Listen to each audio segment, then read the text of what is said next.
So I want to give a tip about water, how you give your chicken water during winter time. So what I normally do is that I always store water in a bucket in my house, so that I avoid my chicken to drink cold water.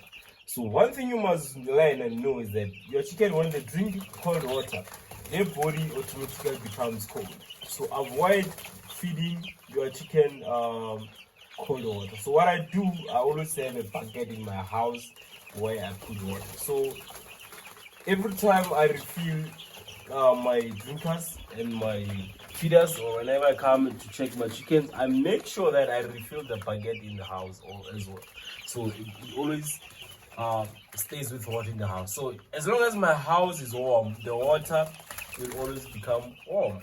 So then I will give my chicken warm water, or water that is on a good temperature, not a cold one. You know, now it's during winter. So when you wake up in the morning, you go to your house, you take a bucket, you go to the tap, you open water from the tap, and it's still in the morning. Probably the water is from the tank. So you know that the water is going to be cold, and extremely cold, because it has been outside the whole night in the tank.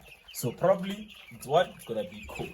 So what you wanna try to avoid is to give your chicken a cold water. So what you do, you have a bin in your house. You can use 200-liter bin, or you can use a bucket like myself. This is the bucket that I'm talking about. So every time I refill my drinkers, I also refill this bucket.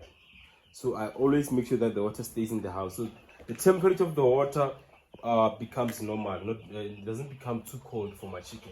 So when the chicken drinks the cold water, they also become cold. It's like you, when you drink a cold thing, your body becomes cold during winter time. That's normal. Even during summertime, when you drink cold stuff, automatically your body becomes cold. So to avoid your chicken always being cold, try to give them warm water during winter time, especially on the brooding stage. So try to give them warm water. So these are my chickens. They have turned I think it's day 12 today, or day 11, not sure, but it's Monday, and this Friday they will be turning 2 weeks, and they're looking amazing, they're looking good. So this is my winter cycle, and then I'm very impressed with the mortality rate. It's still 0 up to today, so I'm really impressed. I've been doing it well. Another thing that I did to avoid high mortality rate is that I didn't use this whole space. Normally I will use this whole space from day one, but this time I used a really minimum space, or a really small space, to try brood from day one until the 70 days. Then that's when I increase the space. Dango.